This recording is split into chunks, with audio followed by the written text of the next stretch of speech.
Let everybody in. Am I recording? I am.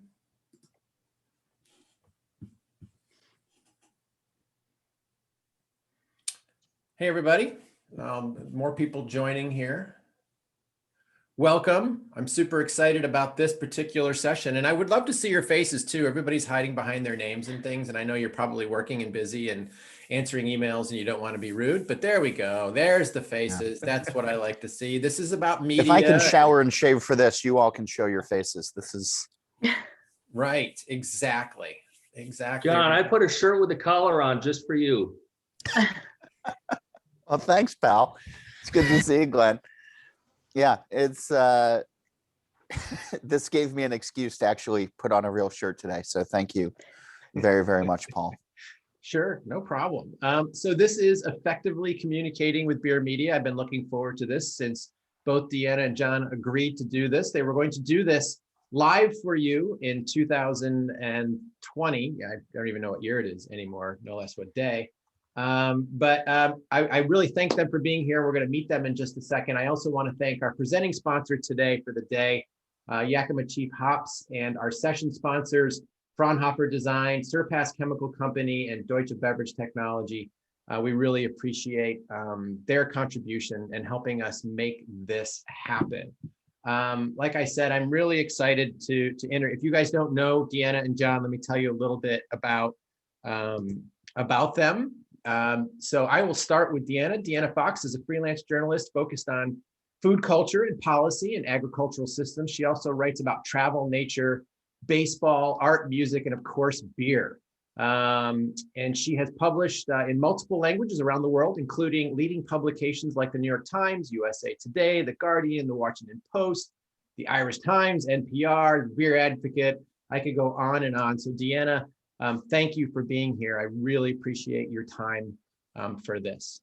Thank you. Thanks for having me. Sure. All right. John Holl, for more than a decade, John Holl is an award-winning journalist. He's also covered the beer industry, traveling the globe in search of the best beers, brewers, and flavors. He's the author of Drink Beer, Think Beer, if you don't have it, but I have mine. Getting to the Bottom of Every Pint and the American Craft Beer Cookbook. That's something they both have in common, is beer and food, for sure. John is also the co-host of the award-winning Steal This Beer podcast, which I'm sure many of you are familiar with. Previously, John served as editor of All About Beer magazine and senior editor for Craft Beer and Brewing magazine, and he has worked for the New York Times, New York Star Ledger, and Indianapolis Star. Additionally, his work has appeared in the Wall Street Journal, the Washington Post, Beverage World, Wine Enthusiast, again, just to name a few. So there are some big credentials with both of them, and they should pat themselves on the back because they're both very accomplished. So again, thanks for doing this. I know, with so many breweries, and we were just talking before we started this session, 8,000, there's 484 in New York now. So, a question that both of you can answer, because you both could take it from, different perspectives, is how does somebody that owns a brewery, whether it's a new brewery or a brewery that's been around for a while, get your attention? What is it? Deanna, I'll start with you. Yeah, so thank you so much for having me. I'm really happy to be here, but I think what gets my attention most as a journalist, somebody who pays attention to the world of beer, is being able to tell a bigger story through the lens of beer. So that's it for me. It's very rare that I write about something that's just like a new beer release. If it's something that touches on history or culture or policy or something new from a technological or ingredient perspective, that's really interesting because, when you're writing for newspapers like I do mostly, there's so little space that you have every week to tell, every day to tell a story. So the story has to really make a punch. So for me, what grabs my attention most, I guess, is just being able to fit whatever news you have into a bigger story. And if you are able to connect those points for me, it makes it more likely for me to actually publish the piece. But what do you think, John? Yeah, I'll agree with that. And I'll say that as a reporter, I was always sort of trained to look for trends. So if somebody says, I just used this type of barrel in my, for my Imperial Stout. And then I get a press release from a brewery in Arizona and maybe one from Alaska or wherever who are also using these barrels as well. It's like, okay, there's a trend now. People are now flocking to this particular product for the first time, or, they're using this method of hopping for the first time, or whatever it is. And, much like Deanna, it's going to be rare to do a story solely on whatever it is that you're trying to pitch if it's a single beer. But if I see that there's something out there that is sort of taking over in the beer space, I'm going to put that story together and quote from a bunch of different places, and chances are you will be one of those places as well. And so being a part of a larger story is often better than being part of no story at all. Right. Yeah, I think, Go ahead. yeah, just more on that point too, is the sooner that you get to that point, when you reach out with an email or a press release, the better. There's only so many hours in the day where we can read. I probably get 20 to 30 press releases a day. And I know I try to read through all of them, John, I'm sure you do too. Yeah. And the quicker you can make the point, the better. So you don't like the 12 paragraph, this is my life sort of thing. Just get to the point, right? I mean, seriously, I joke, but just get to the point. Right, 12 paragraphs is fine, but the saying in journalism is don't bury the lead. So don't put the important point at the end, put it at the beginning so that we know, or put it in bold if you send it in an email or italics or something, so that we can, our eye will go right to it. Yeah. So it's hard to cut through the noise these days, because especially during COVID as well, there's a lot of stories that are out there. There's a lot of people who are vying for attention. There's a lot of people who are trying to keep the lights on. And so anything that you can do in a press release to sort of highlight what you're doing. Is it one of your employees who is raising money on the side for food banks? Is it, somebody who's doing something cool, who works behind the scenes, who's not normally in front of it? Did somebody just beat COVID, back from the brink, and now they're back and spreading the good word to people? Whatever it is, you need to tell that to us up front. But to that point, it can be 12 paragraphs, but yeah, have that afterwards. And also don't assume that we know who you are. And I know that's such like an asshole thing to say, but there's 8,000 breweries in the country right now, and I get press releases from most of them.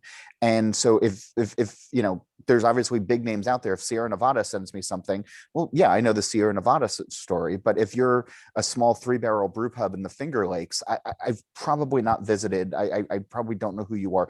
Take a few paragraphs and tell me who you are. Tell people who you are. Be proud of your story. Because that's going to make it more personal as well. So, there's no one size fits all formula for this, but make sure that you're putting a little bit of your personality and a little bit of your story in what you're sending. I mean, I thought this was, an interesting question. When is something newsworthy, and when is it better suited to be a social media post? If it's something, just to give like two very concrete examples. One would be a social media post. So social media post is something like when you're going to be releasing your next, brew, whatever is coming out next, whatever the seasonal stuff is that you normally do every year. When you're releasing that, that's something that's best for your social media account, because the people who are following that are people who already are familiar with you, familiar with what you're doing, and have very vested interest in it. So the time input that you're giving to putting that together, you're going to get the most return if it's in a social media post where the people are already familiar with you. But I would say something that's a news story is very close to what John said about fitting into a trend somehow, or fitting into a greater story that maybe hasn't been told yet. So if it's just a little quip of news, something that's very quick, if it doesn't seem like you can get 800 words out of it, it's probably a social media post. I like that you're still writing for places that give you 800 words. I mean, that feels like a luxury. 1,500 sometimes. Oh Isn't my that gosh. amazing? So Yeah, to what Deanna's saying, if it's your hazy IPA that's coming out on Friday, and you know your fans are going to be excited about that, that's cool for social media. If it's your Oktoberfest and you are doing something to commemorate Oktoberfest, that's something that you should put out to your local media as well. Two Roads Brewing in Connecticut, every year since they opened, to mark the start of Oktoberfest, invites the mayor of Stratford, Connecticut, which, I mean, that sounds like a pretty miserable job to begin with, but like the mayor of Stratford, Connecticut comes and taps the ceremonial first keg. And the local paper comes out, and it's grown every year. And you know, they've gotten some TV stations in the area to come out. They're getting sort of free press because that's what they do in Bavaria. That's what they do in Munich. It's, you know, the ceremonial first tapping of a keg. Done it for their very local small audience. I'm not going to write about it at Wine Enthusiast, you know, like you know, you're probably not going to make it into the, you know, to the Times Union, you know, but there are local outlets that will cover this. And so think about that for, you know, for your own towns and for your own area. The key to that, though, is if you're going to tap a keg with the mayor on a Saturday morning at 11 a.m. to kick things off, don't tell people about it in the media Friday at 3 p.m. You know, you need to get on their radar 2-3 weeks beforehand. You know, you need to have everybody committed. You need to have the mayor's office be putting this out. You need to, you know, you need to hit it in a bunch of different ways, because not only you're going to get press, but you're also going to get the public to come out as well. Right. And to stay on the example of, you know, somebody of local importance doing something like tapping the first keg, also think about what format best works for the media for that. That to me seems like something that's very visual. Like you can tell a story better visually just by looking at what's happening than for somebody like me to try to write about it. So maybe you don't reach out to your local paper. Maybe you reach out to a local TV news station. That would be something that would be really great. And it's something that they can kind of capture in 30 seconds or less. And those are little filler points that a lot of those media sources look for. So that would be really great. Yeah, And it's that kind of lighter maybe, side of news thing. Yeah. Yeah. You get your broccoli and your ice cream. Yeah. This would be the ice cream. But I think to that point too, you need to be really mindful about when you put your media list together. So you should always be staying attuned to, you know, who's actually working in the media, both locally, have the email address of the news director or the general news tip line for media, or, you know, whatever writer or editor for the paper that you are working with. But it's really important too to understand when you pitch somebody what it is that they normally write about or cover. So a lot of times I get things that would be great stories, but it's just not my beat. It's not something that I would write about, and I don't always have time to pass it on to the right person.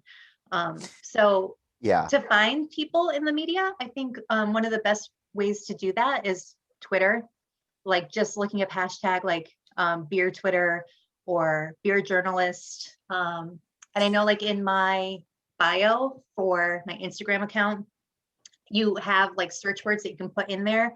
And that's something that I definitely have. So you can just look that way too. You can just do a search and find some people that are relevant, and then just maybe look at a couple of their stories. If somebody sends me a press release and says, hey, Deanna, I just read your piece about, you know, the history of breweries in such and such town, and I really loved it. And I like this one thing. I'm like, bingo, now you got me sold. Now I'm hooked. Now I want to hear what you have to say because you're paying attention to things that I've already said.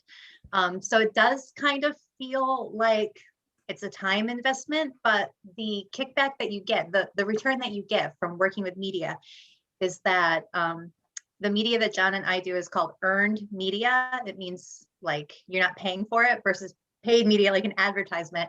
And people are really, I mean, we're kind of like the arbiter of what's news. So if we're saying, not to make us, that's self-aggrandize what John and I do, but if we're saying it's important, people who are reading might think it's important, and they might automatically give you like, oh, they're pretty legitimate. I should probably pay attention to what that brewery is doing. So you're putting in more time, but you're getting a lot more out of it. And then once we have that relationship, if I'm on a tight deadline for a story and I just need somebody who runs a brewery to give me a quote on something, you're going to come to mind and I'm going to reach out to you. So that maybe 15, 20 extra minutes to really do the research on a potential journalist can really, in the long run, do a lot of favors for you. And, to Deanna's point about who to reach out to, and, certainly, if you have a multi-state distribution, you should know the reporters or, people who cover the beer beat or say they cover the beer beat in those other markets that you're in. If you're outside of your state, that's important to keep those folks apprised of what you're doing. But I can't overstate the importance of local media as well. And TV stations and radio stations and community newspapers and local newspapers and magazines or whatever. And it's really as simple as, Googling the name of your, the TV station, and start with the one that you watch the 6 o'clock news on or the 11 o'clock news on, the one that you actually like, where the people. Don't assume that the reporters are going to really have any say, especially when it comes to TV, as to what they're covering. But if you pick up the phone, and I know this is weird in 2021, but if you pick up the phone and you call the news desk and you say, I'm so-and-so from, such and such brewery, and make sure you tell them where you're calling from and say, who's the best person I can put a press release in front of. They're going to say, okay, you can send that to me, and here's my name and, my email address, or, you can send it to our news director, or you can send it to whoever, but get a name and a personal email, not just, news at, action7.com or, whatever it is, because they're going to, that's the more personal approach.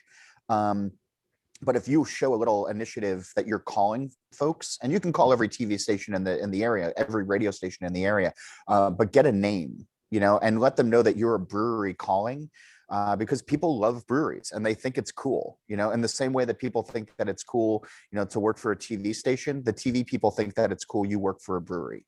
Yeah. So, use that to your advantage to at least, get in front of it, as opposed to saying, like, I'm calling from John's Pet Salon, like that doesn't really do the same thing.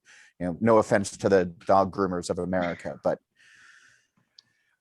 So Manny, did that answer your question? Because I feel like it was a good segue. I don't know if they saw that in chat before they started that. But yes. Perfect segue. All right, good. Manny, did that answer your question, or do you have more?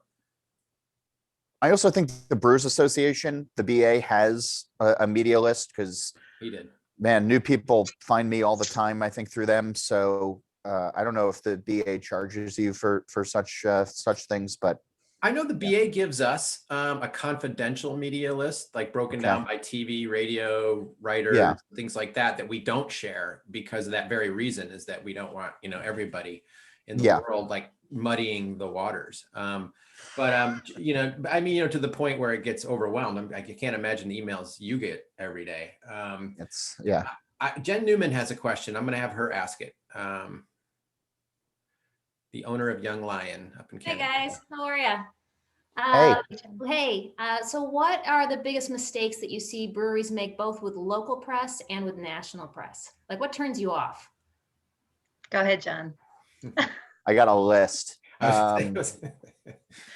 Don't first of all, and again, I'm gonna sound like an asshole when I do all of this, but don't assume that we know who you are, and so make sure that, at least in the beginning, if you're sending it to national media, make sure that you're saying, where you are. Because if you're just like, oh, I'm, Young Lion Brewery, I don't know if that's in Arizona, I don't know if that's in Alaska, I don't know where that is, so, make sure that there are templates for press releases, for AP style, as Associated Press style press releases on the internet. And I'll see if I can find one while we're talking. I'll throw it in the chat, but use that as a template, where it has a contact name, it has a contact email, a contact phone number as well, because sometimes I'm just going to want to pick up the phone and call somebody, and make sure that it's somebody's name, not go at, X brewery, put a real name, and then be ready for phone calls as well. If you're going to put out a press release, be ready to field phone calls and emails, and then get back to reporters in a timely manner. If I send you an email back saying, hey, I'm interested in talking more about this, and then I get shuttled off for 5 days, I've moved on at that point. So, you have to sort of play that game, but also avoid the superlatives. You were probably not the first You are probably not the best. You are probably not the most unique, which is also not a thing.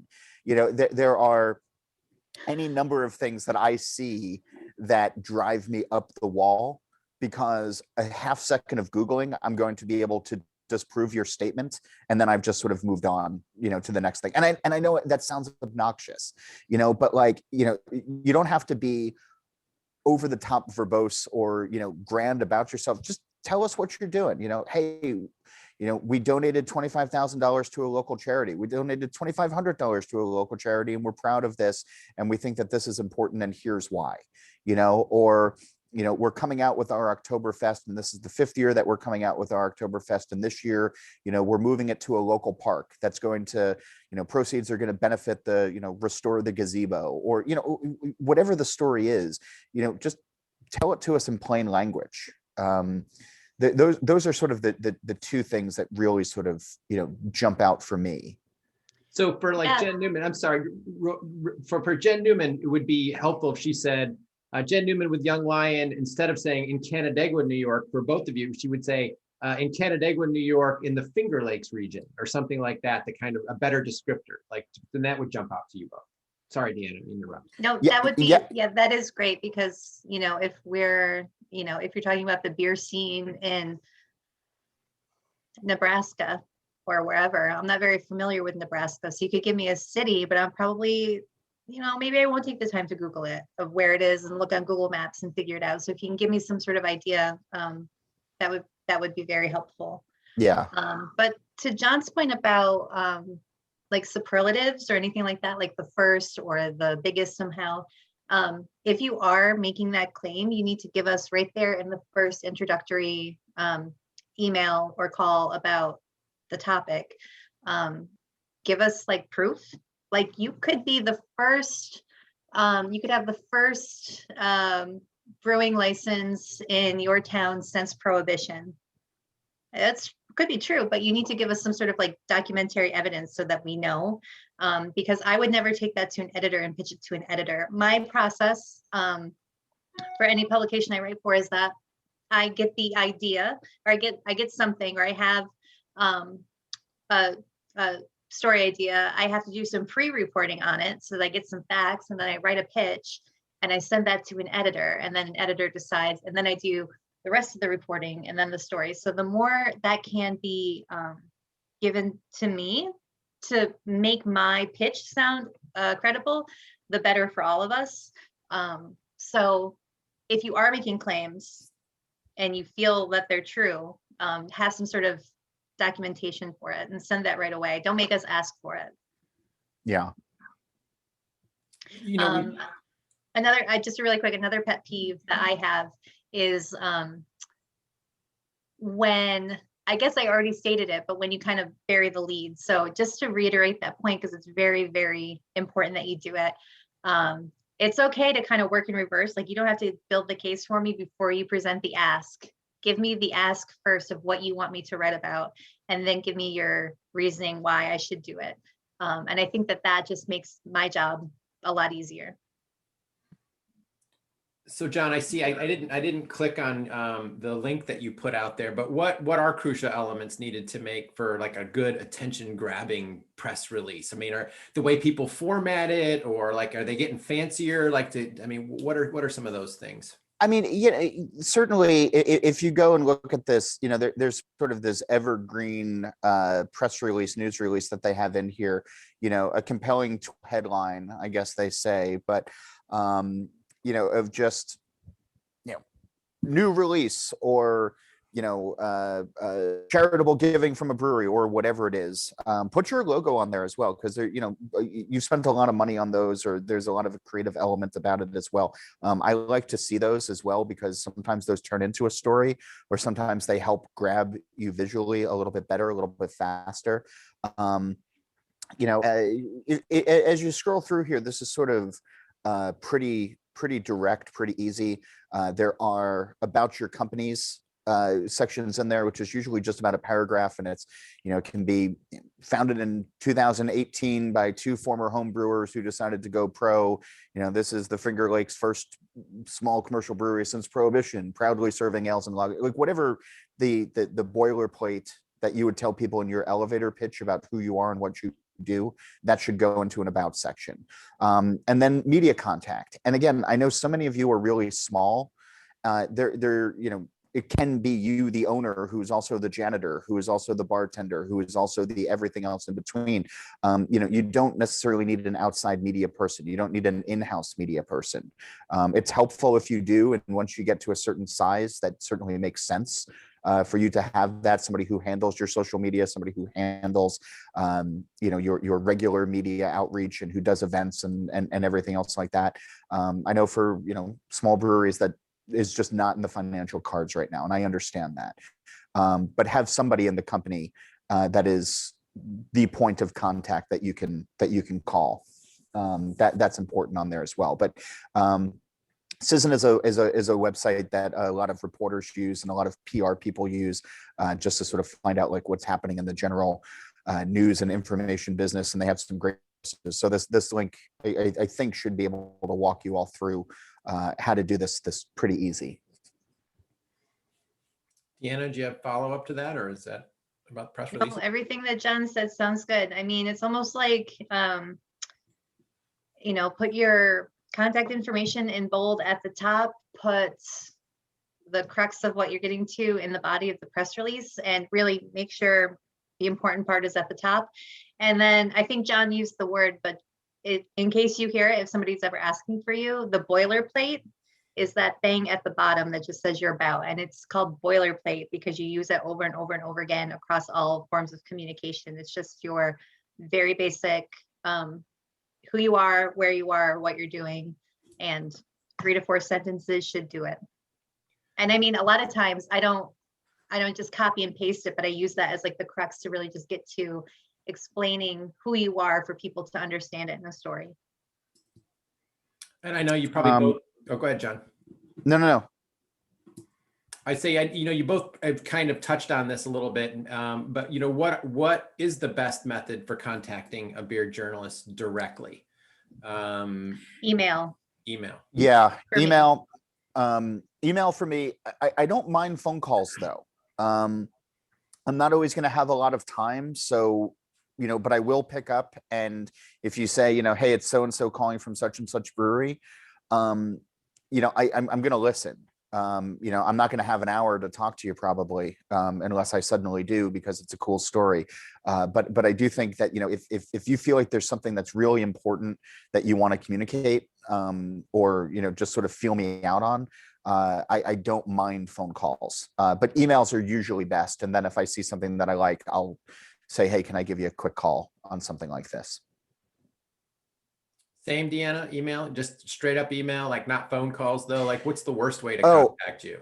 Don't do this. Don't do DMs on any of the social medias because it's just going to get lost. And it seems a little, not desperate's not the right word, but it's so sort of impersonal. Even though social media is such a personal thing, it seems maybe too personal to slide into the DMs as it were. So email is the better way. And my email address is on all of my social medias, or I believe it is. And so when people say, "Hey, what's your email?" It's like you're clearly not paying attention. Like I say it on every single podcast that I do, it's not hard to find my contact information on the internet. It's also not hard to find my home address, which is probably an issue, but like, but email is best, but social media things are just kind of, especially when folks are reaching out and they are looking for like influencers, or they're looking to get in front of people that they think might grow their social brand. Like I get a lot of generic messages from breweries like hey, we really dig your profile, or we dig your style on Instagram and what you do, we'd love to send you free beer. It's like, I don't really need free beer. And also like my Instagram is pretty terrible. Like it's not at all stylized. Like it's So it just sort of feels like it's this copy paste, like, shooting with a wide net. So, or shooting with scatter shot, I should say.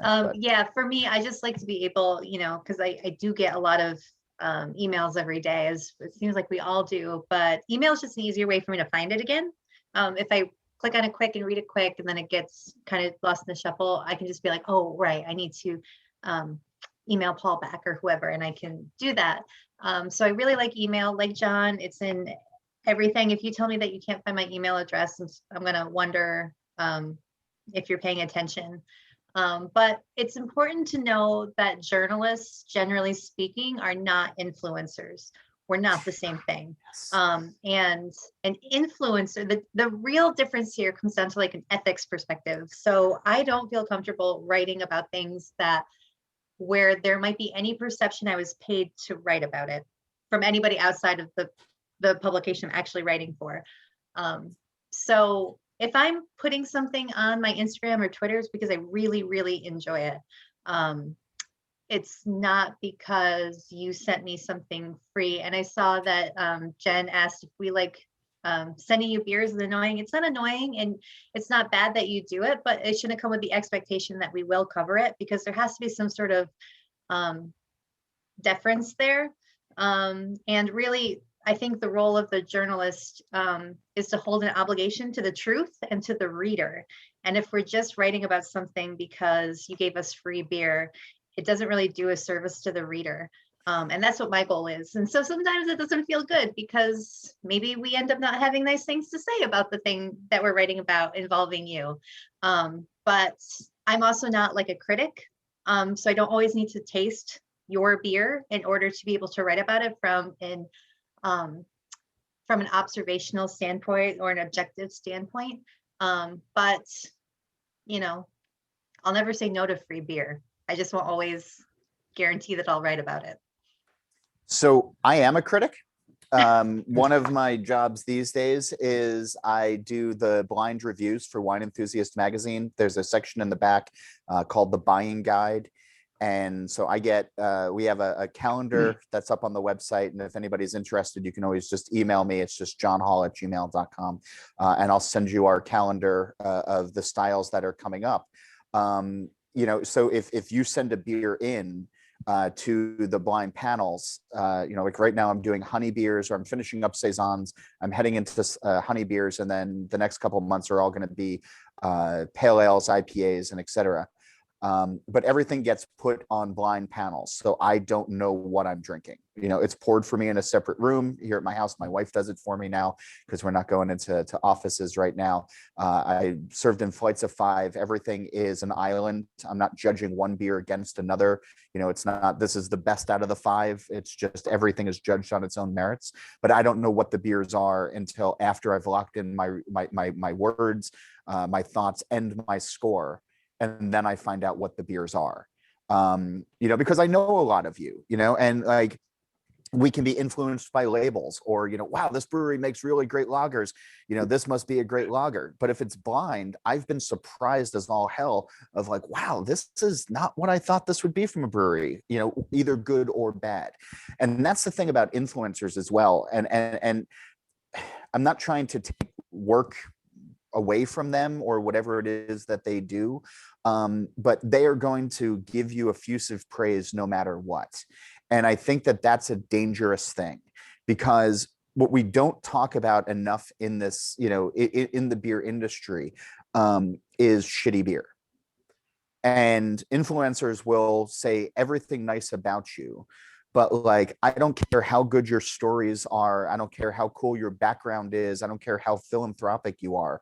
If you're putting out beers with flaws and defects, you don't deserve good press. You also should probably rethink being in the industry to begin with, but like, that's where journalism comes in, or that's where like actual critiques come in, or beer judging or whatever, like if you're knowingly putting out beer that has diacetyl in it, and you're hoping that nobody will notice or nobody has called you out on it, but you're still selling that for money, that's also fraud, and that happens in the industry these days. And, as a journalist and somebody who knows like what this stuff, like, I've had those uncomfortable conversations. I've written those articles. And I have no problem writing those articles because, I think it, as a beer fan and somebody who buys a lot of beer with my own, meager paychecks, like I take that as a personal affront. So I sort of fell off of our track of conversation there, but like there's a difference between like earned media and actual journalists and influencers that want free beer and will say nice things about you or take cool stylized pictures or beauty shots or whatever it is that the dudes are doing these days. That doesn't really help sell your brand if the liquid isn't very good. And what and it's I don't know how much you actually get out of that as well. Right, and just a quick point, and going into the to Ethan's question about where the go-tos are for inspiration for journalists. So influencers aren't. I'm not an influencer. They're not always all bad though. They can be really flipping annoying sometimes, but they're not bad. And the difference is when you are just looking to get some beauty shots or something that you can use promotionally, that's different. If you want to get a really nice photo, you're like, hey, almost like an in-trade deal. I'll give you some free beer or beer tokens or whatever if you can do these photos for me. And a lot of times that works because it gives them content for what they're doing too. So it is beneficial. And you can find influencers a lot of the time by going to, like, if your county or New York State or wherever has a tourism bureau or department. A lot of times you can reach out to them. They do a lot of like listicles, which are like 10 places for great outdoor dining or outdoor drinking in whatever Tompkins County, and then you can be included in that. If you put your name out in front of those people, you can be included in that. And that is good. And then sometimes if I'm looking for a trend piece on why it's so popular for people to drink beer outside, I'm probably going to go do a Google search and find that website and find breweries to call and interview. So, an influencer can feed into the journalistic process. But it's really just important to know when you're working with an influencer and when you're working with an actual journalist. So other places to get ideas from. Really, for me, I can only speak about my process. John's process is probably completely different, but I really just use beer and food as a lens to tell other stories. So for me, it's like an XYZ process. The story is about X as told through Y in a Z. So the story is about, I'll use a story that I'm writing right now for next week's publication. I'm writing about architectural history as told through old breweries in a newspaper article. So if, you're somebody who's got some pretty cool architectural features, you're moving into a facility, you're opening up your tasting room in a facility that used to be a bottling plant for a brewery that closed down because of prohibition. Like, that's a cool story. I would love to write about that. So a lot of times, if you can find some interesting angle that isn't necessarily just about beer, that's a good way to get your name in publication. Yeah, I'll agree with that. I took us down like a weird sort of soapboxy rant and everything like that.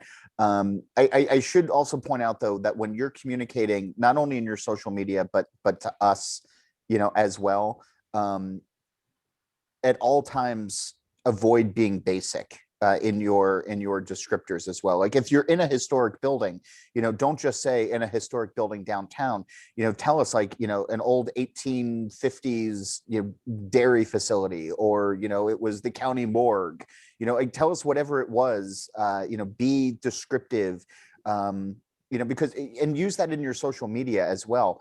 But also when you're talking about your beers, avoid being basic, saying things like this is an American IPA, or, malt backbone, or wild, or traditional farmhouse, things like, people don't necessarily know what that is, in the general sense. We have to remember that craft beer in America right now is like 13% of the overall beer marketplace, which means like 87% are still drinking beers from larger breweries. And so while people know what craft is, they don't necessarily know it in the level that everybody who's in these little boxes do right now. So make sure that you are not speaking to that 13%, but make sure you're trying to speak to that 87%, the people who are a little bit curious, and use flavor descriptors. If you are talking about your lava cake stout for Valentine's Day, use good descriptors, like use milk chocolate, maybe don't say Hershey's these days because they're litigious as all get out, but use flavor descriptors that a menu would at a restaurant to get your customers intrigued. A roasty stout doesn't really tell anybody anything, even if you are in the beer space. So use this, use language as a tool, but descriptive language as a tool to your benefit as you're out there. Deanna's laughing. I stepped I'm reading. on something. I just read Jennifer's note in the chat. Yeah, I mean, if somebody does open up a brewery in an old morgue and does like some, cool ship, in fairness, again, you're please. not unique. How do you think Rogue Dead Guy got its name? That's right. Really? I know, but man, what a great story. That's not how Rogue Dead Guy got its All name. right, you had me. But I know Don Schultz with Prison City actually swabbed. They were in the prison, to get a yeast sample from inside the prison. So it's not, crazy. Well, who doesn't like toilet wine? Yeah, I mean, it's just good Lord. The other thing, obviously, in using descriptors or putting stuff out there these days, media wise, we're talking about good media. Try to avoid bad media. If you have an owner or you have somebody who's in charge of your social media who, after a couple of drinks, starts posting political memes one way or the other, their personal account that could one day leak into your own account and turn off businesses. If you guys, if somebody has a slant against masks or COVID or whatever or something, maybe don't give them the keys to the social media these days. One of the best pieces of advice that I can give to breweries these days is don't do anything on social media that's either going to make the news in a bad way or show up on worst beer blog. Like that's not a badge of honor. Like that is like that it's overall embarrassing, and it sticks with people for a long time. I mean, Founders is a great example of that. There are a lot of people who, remember the civil rights lawsuit against Founders, and they do their best to push past it. But that wasn't handled well. And it brought some really, terrible things to the forefront and conversations that need to happen as well. But it wasn't handled well, so have also a plan for, what happens if something goes wrong. It's not enough to always do an apology. Sometimes you might need an outside PR firm to help you out with something like that. But if something bad happens at the brewery, if you have to do a recall, if you have to, if one of your folks gets COVID, or somebody's been exposed to COVID or whatever, get out in front of it rather than it leaking. Sierra Nevada, the best example that I have is Sierra Nevada had an issue with their bottles a couple of years ago where there's some microscopic pieces of glass that were flaking off during the bottling process. And they had to recall, 1 million bottles of Pale.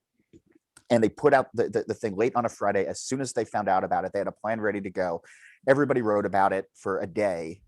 They contacted all of their distributors. The distributors had contacted all the stores. It was this far and wide coverage, but they did it exactly right. And to this day, people don't remember Sierra Nevada for that because it was handled the right way and it was handled like adults and professionals. Had they waited a couple of days, or if somebody died or they were like, let's hope nobody notices, it would have been a different story. It's easier to do the right thing and share your bad news earlier because it shows that you're being proactive as opposed to getting caught and then having to play catch up. Yeah, and just about here. I sound really angry today. I'm not. I'm having like a really lovely Friday. Be honest here. Let's be honest here, and that's what you're being. Just really quickly about companies too. Sometimes if something bad does happen, the benefit of a PR company is that it just filters all of that messaging for you. And just from your own mental health standpoint, you know, I'm self-employed. All of us here are pretty much self-employed. And it can be very overwhelming. So if you do have an instance where you have a COVID outbreak or a bad batch of beer or something, you can usually just do some like crisis intervention with a PR company and let them handle it and issue a statement for you. And just from your own mental peace of mind, that helps. But I think that for most small craft breweries, you're able to handle the media stuff on your own, unless you feel like you're really inept and can't do it, then a PR company is great. But a PR company, like from my perspective, I'm not going to give preference to somebody who contacts me through a PR company versus if they contact me on their own. It's not really going to curry favor with me. And I guess one more quick thing I want to say too before I forget it. And I think that, I mean, I'm speaking because I am one, but I think that beer journalists generally are pretty friendly people, and we do all know each other. Or most of us know each other. And sometimes if I get a story that just doesn't seem like it's right for me, but I know that it might be right for John or like Ben Keene, who's my old editor, I can pass it along to them, and you know, they might do the opposite. So sometimes if the story doesn't get picked up, it's not going to piss anybody off if you ask why it didn't work. At least it doesn't for me. And I might not have time to really respond. Like sometimes I just might forget to. But a lot of times if you're just like, okay, could you give me a quick tip on how I might be able to approach this better? I can be like, yeah, just incorporate it into a trend. Find a way to do that. And you know, I know how hard it is for you guys to be making a living and getting your beer out there. And there is a little bit of altruism in my work, I'd like to think. So don't hesitate to ask. And if we blow you off, you know, you can call us an asshole behind the scenes, but usually it's just because we're busy. Sorry. Or, you know, you can call us an asshole to our face, you know, if we're doing our job. Or, you know, like I've gotten nasty calls from people saying, you know, I disagree with your, you know, with your review, or, you know, that was really unfair that you mentioned us, you know, in a story about exploding cans, you know, or, you know, whatever it was. And it's like, well, did your cans explode? Well, yes. It's like, okay, so what's factually wrong there?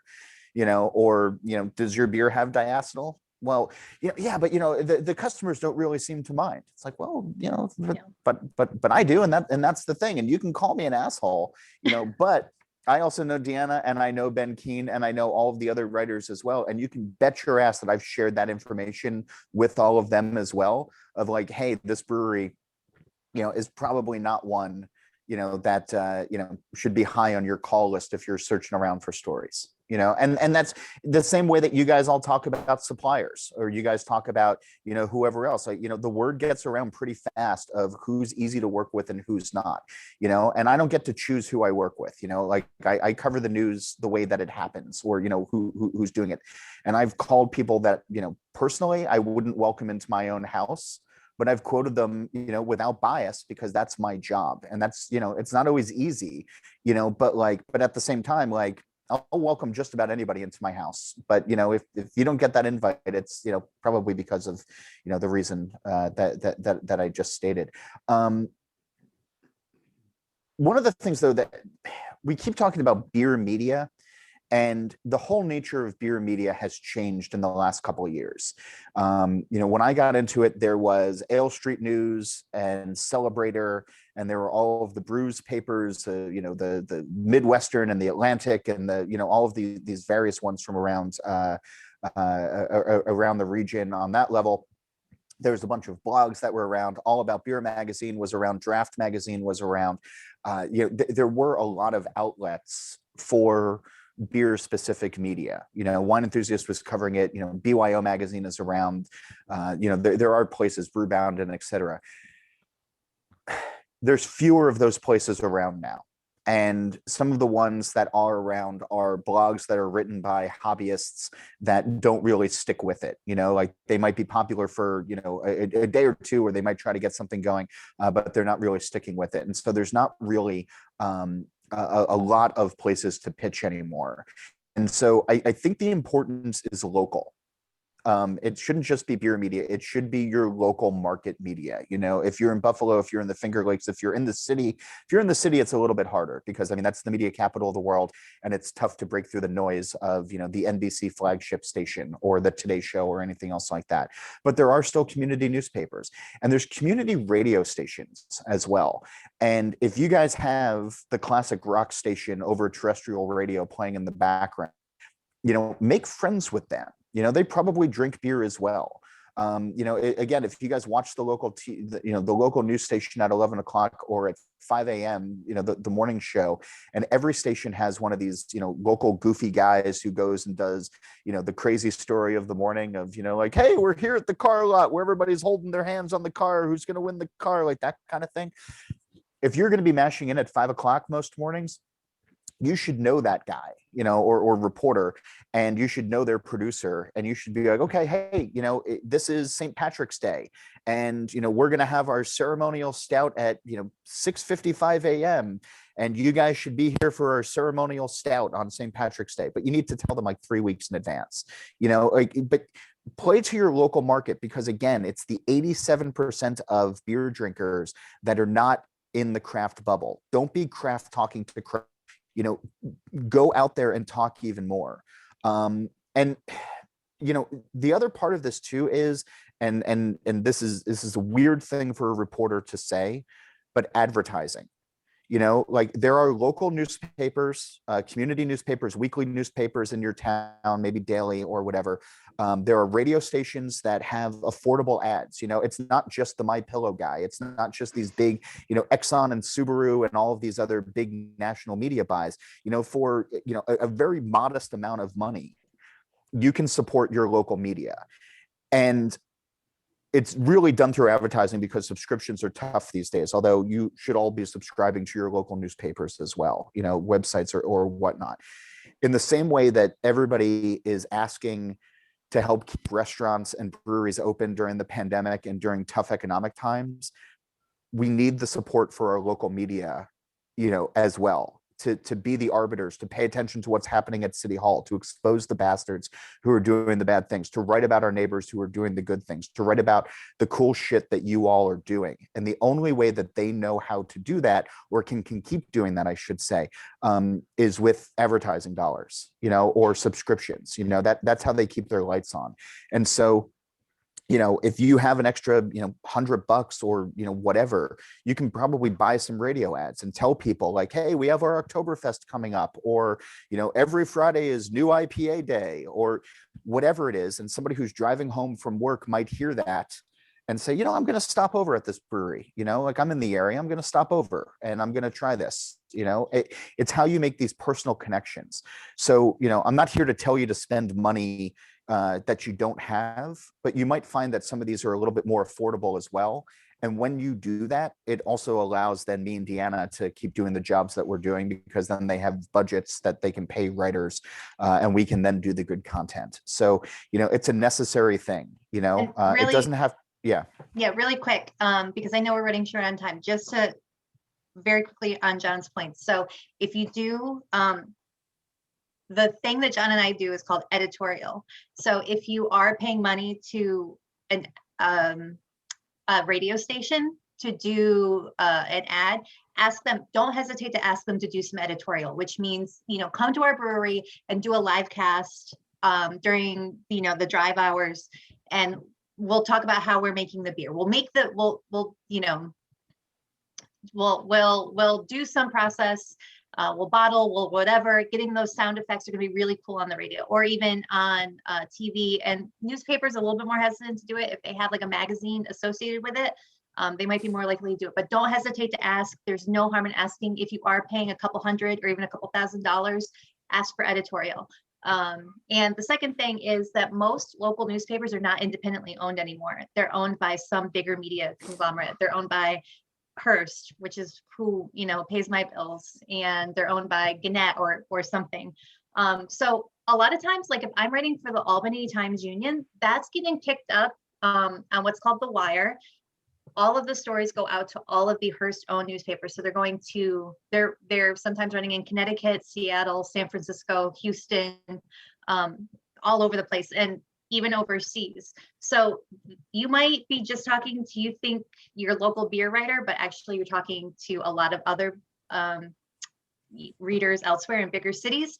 And a lot of times the bigger, like the Bon Appetits of the world, who want to do a roundup on a certain beer, are just Googling and they're just looking for some information, and that story might come up. So, don't hesitate to ask for editorial. Don't hesitate to work with your local beer writer. Yeah. And the same thing is true with podcasts as well. I mean, there are beer podcasts that are out there that take advertising.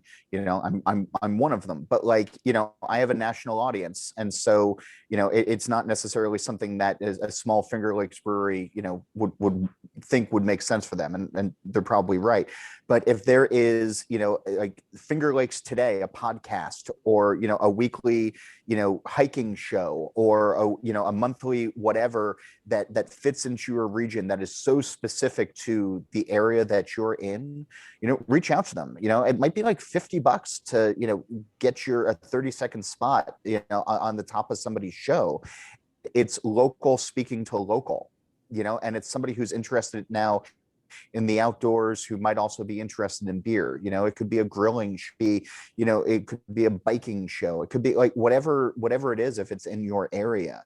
Beer is not exclusive. There are other interests that are out there. So again, don't just think about speaking to beer media, although obviously Deanna and I need all of your great story ideas and all of your beer. Think outside of just the beer media, and think to very local. Think about what you listen to. Think about what you might want to be a part of. New Belgium had a really great run, and of course this is New Belgium, but they were a sponsor of This American Life for a while, and it really helped their sales nationally. So distill that down, look at what the big players are doing, and then find out how that you can do that locally. You don't have Sam Adams stock for $1,000 a share in your own company, but they're doing some cool shit media wise. How do you make that applicable to where you live?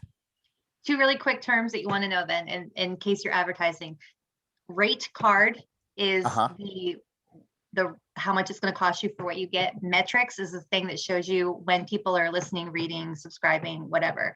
So you can gather that information and use that to inform where you're going to pay for ads if you decide to do that. So yes.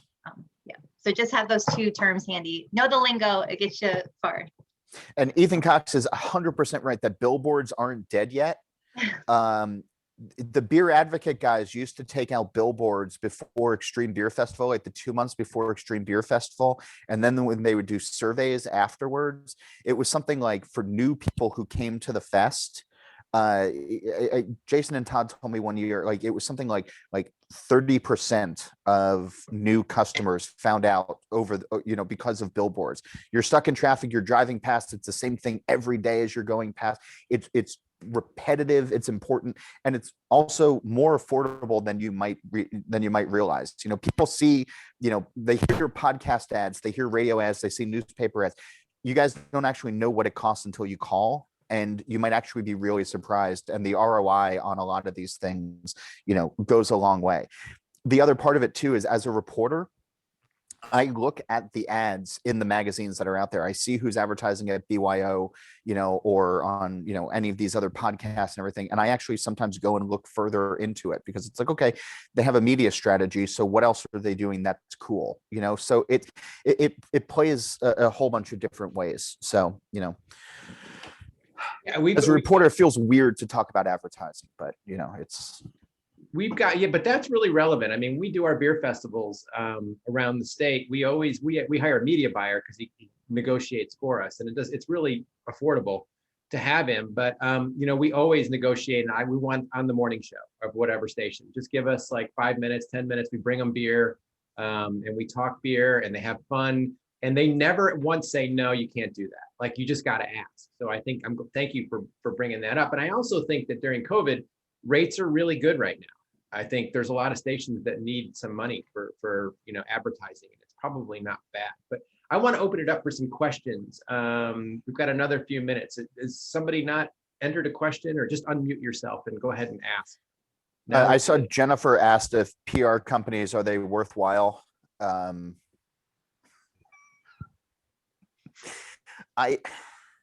I have such disdain for PR companies by and large, only because they're using superlatives and, they are trying to prove their very high prices to you all. And any little bite helps. I think that if you can have somebody in-house who does it, especially when you're still pretty small, it's going to be more authentic. Or you find a local PR company that like you actually think like has an ethos that is akin to yours, that can actually tell your message, as opposed to, a lot of some of these vapid press releases that I get that are just eye roll inducing kind of things. Is it worthwhile? It depends on what you're trying to get out of it. If you're very, very small, you can accomplish most everything that we just talked about yourself, or have somebody in your organization do it. If you're bigger, probably if you're in multiple markets, it might make more sense, but they really need to demonstrate to you that they can, reach the audience, and you need to set some pretty clear goals as to what you want out of it. You need to know what you want out of it going into it. And you can also go around, you can skirt kind of around using a PR company, and you can just hire like an intern for a summer, like a college intern who's in communications or marketing, even if all they're doing is putting together your media list, and maybe just kind of doing some formatting for press releases and that kind of thing. That's the stuff that takes a lot of time. And if you can get somebody who can have a cool thing to put on their resume when they graduate, it works out for both of you. But don't be afraid to let your distributor do some work for you. A lot of times, like, I know, right? Everybody laughs, but no, that's it's 100% true. Yeah, I get a lot of emails from distributors, press releases from distributors, and sometimes they're almost like put in a digest format so that it's a bunch of news at once from different brands and different breweries, and that I think works too. So, you probably already have a lot of resources at hand, you just don't realize that you have them. And also, like, a lot of times you might just know somebody that comes into your tap room who knows how to do this stuff and is happy to help because they're a fan of yours. So don't be hesitant to rely on your friends and your supporters. Yeah. But like, if your goal is to get on the Today Show, or your goal is to, be in the New York Times or something like that, that's a little bit of a harder thing for a PR person to sell, but if you're also making 600 barrels a year, really think about if that's a worthwhile expense, or where, whatever they're going to charge you, is going to go, where it might be an extra hour or so of time of your week, to hone your own message, that kind of thing. So there's no right or wrong answer. Is it worthwhile? If you think it is, and you have clear goals, yes. If you don't, then no. Right. And a PR company, regardless of what they tell you, they can't guarantee any results. They can't guarantee that John or I will pick up the story, or that the people who make the decisions at our publications will actually run the story, because sometimes we'll interview you and we'll write a story and it will get killed or pushed off or something for some reason. So there's never a guarantee that it's ever going to actually run. There's also PR companies that hype you up a little bit more, and when you read the press release about you feel really good. When we read it, we're like, well, this is ridiculous and full of bullshit, and I just dismiss it at that point. So again, like, your own voice really well if you're really small, and you need to communicate with folks about like who you are.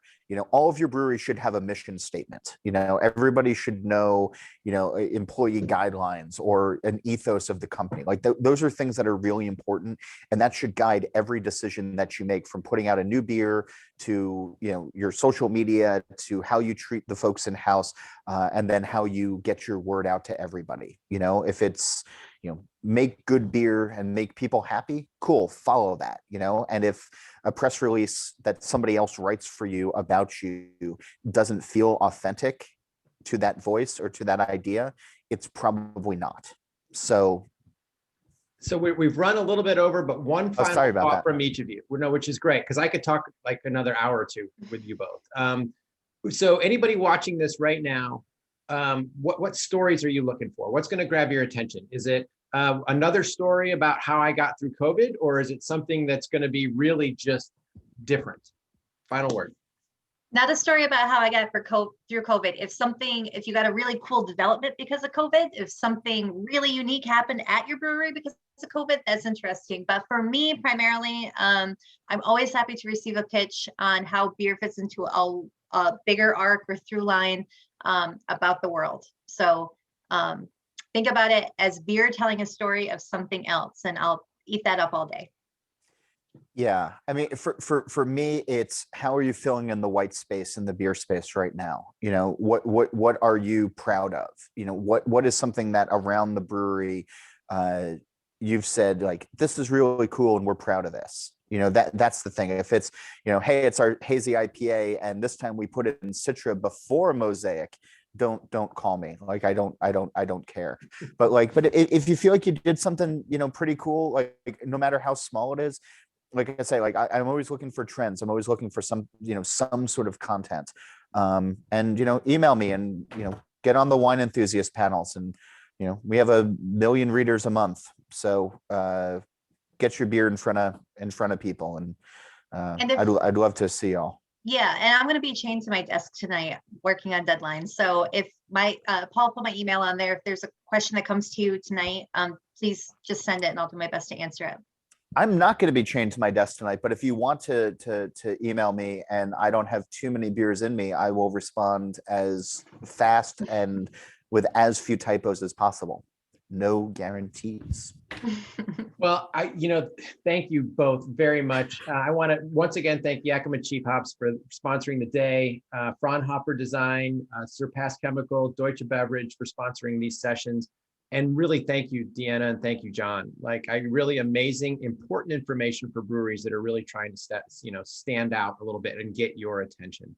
So thank you both. Thank you very Thank much. you. I could listen to you give me praise all day long. In fact, if we can just stay in the Zoom thing for a while and you can say nice things about me, I would just, you know, it's cheaper than therapy. I wrote it all down.